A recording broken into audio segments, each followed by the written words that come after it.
Oke,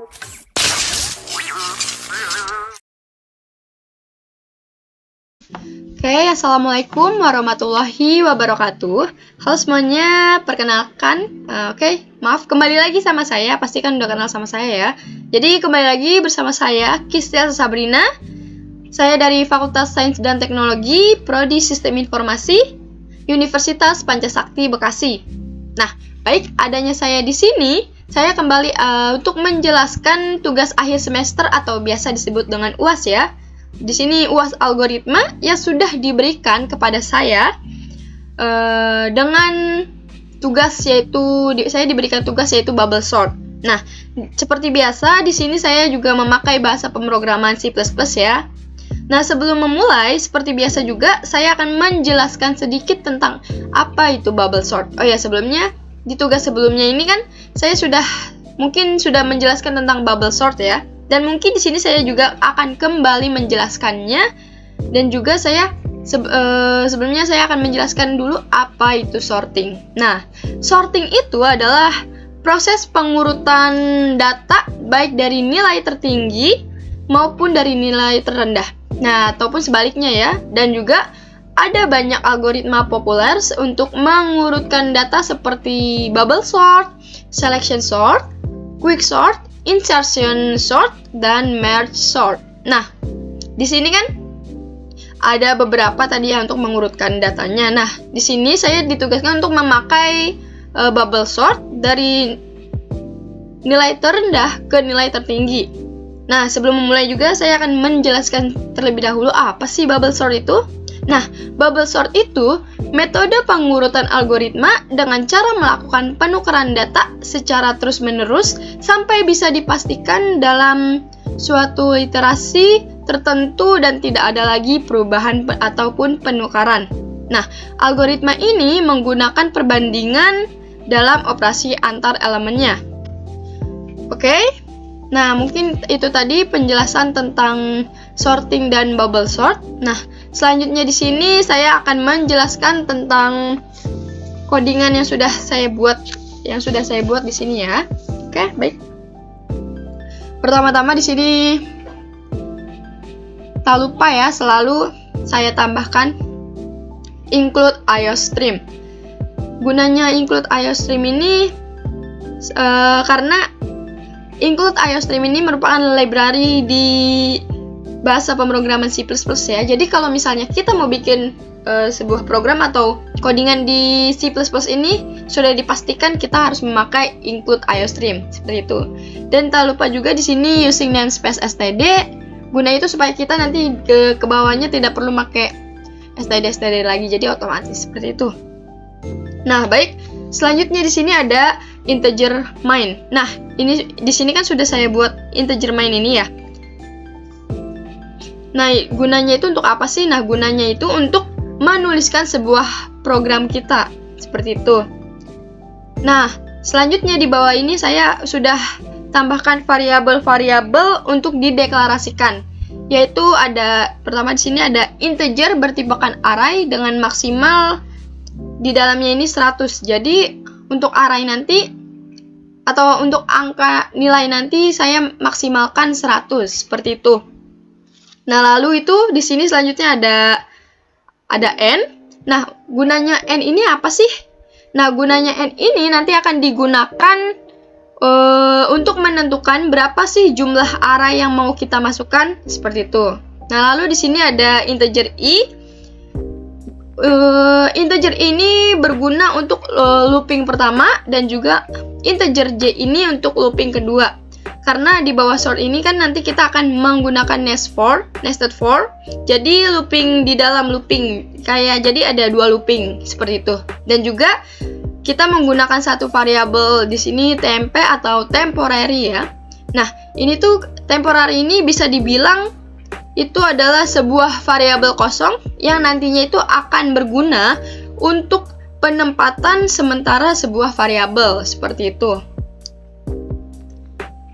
Nah, oke, baik. Nah, selanjutnya ini, pertama di sini saya sudah buat dulu sebuah perintah untuk memasukkan banyak nilai atau array yang kita inginkan di sini. Masukkan banyak nilai. Nah, di sini sin n seperti tadi yang saya bilang. Di sini ada sin n ini. Seperti yang tadi saya bilang, n ini kan berguna untuk memasukkan banyaknya nilai atau banyaknya jumlah array yang ingin kita masukkan atau yang ingin kita yang diinginkan seperti itu. Nah, selanjutnya ada cout masukkan nilai n atau garing n ya, seperti itu. Nah, selanjutnya di sini ada looping pertama ini. For ini looping pertama berguna untuk memasukkan data kita ke dalam array-nya. Di sini untuk data kita ke dalam array-nya, misalnya jadi kayak misalnya ini kita masukkan di sini n-nya itu 5. Nah, di sin array-nya ini, di sini dia akan melooping 5 kali, jadi dia akan memasukkan data ke dalam array-nya kita seperti itu. Selanjutnya di sini, untuk loopingnya sendiri baru akan dimulai nih dari sini sampai sini, pokoknya dari for ini sampai area TMP ini. Nah jadi di sini yang harus kita lakukan gimana nih? Nah jadi di sini yang harus kita lakukan ini, kita membuat dua looping, yaitu looping for yang pertama. Yang pertama ini saya buat loopingannya yaitu i dimulai dari 0, i kurang dari n. Nah, di sini jadi dia untuk n ini, i kurang dari n ini akan terus melooping ketika jumlah array-nya ini masih belum sampai ke banyaknya array kita. Contohnya misalkan array yang saya mau masukkan di sini misalnya 5. Nah, di sini tuh akan melooping 5 kali seperti itu. Nah, lalu i++ seperti itu. Nah, selanjutnya dalam looping kedua ini yaitu looping J. Ini J ini juga dimulai dari 0 ya. J dimulai dari 0. Jadi kita akan baru mulai di sini if TMP ini. Dimulai dari yang 18 dan 19 ini ya. Dan ini bakal melooping terlebih dahulu banyaknya jumlah dari si n kurang i kurang 1 j++. Nah, baru deh disinilah nih loopingnya ini. Nah, di sini ada perintah. Sini saya pakai if, jadi if array j. Nah, misal di sini array-nya dari 0, nah j misalnya j ini kan 0 ya. Jadi array ke 0 nilainya lebih besar dari array ke 1 di sini j tambah 1. Jadi bisa dibilang ini dia akan bertukar. Jika array angka sebelah kiri itu nilainya lebih besar, maka lebih besar dari kanan ya. Dari array yang sebelah kanan, maka cara penukarannya sih bagaimana? Nah, di sini nih. Ini penukaran ini di array j, array sama dengan array j tambah 1.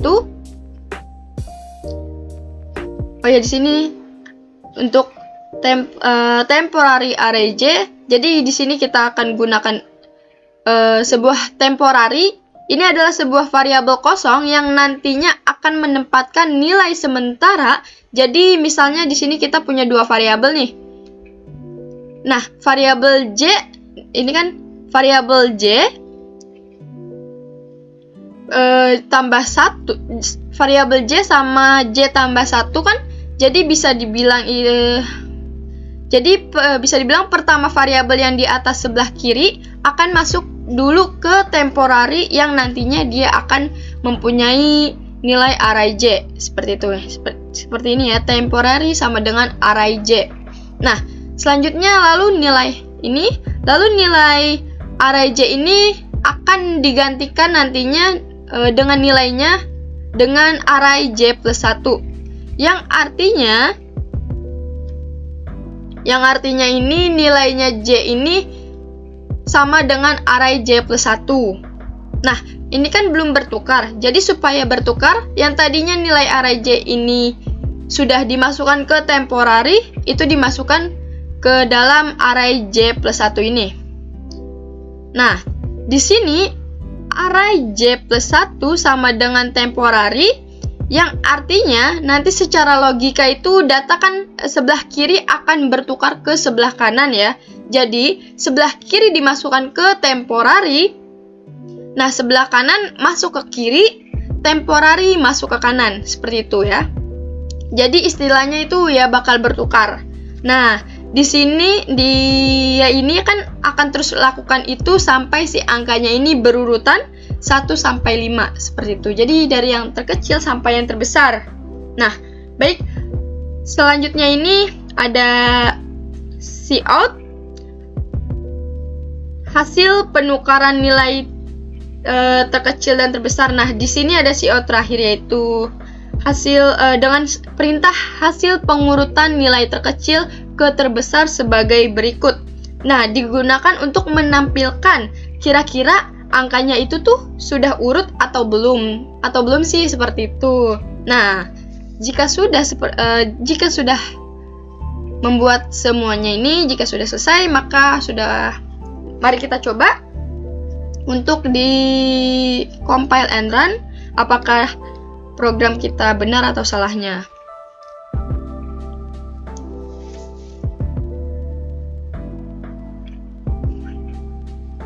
Nah, oke.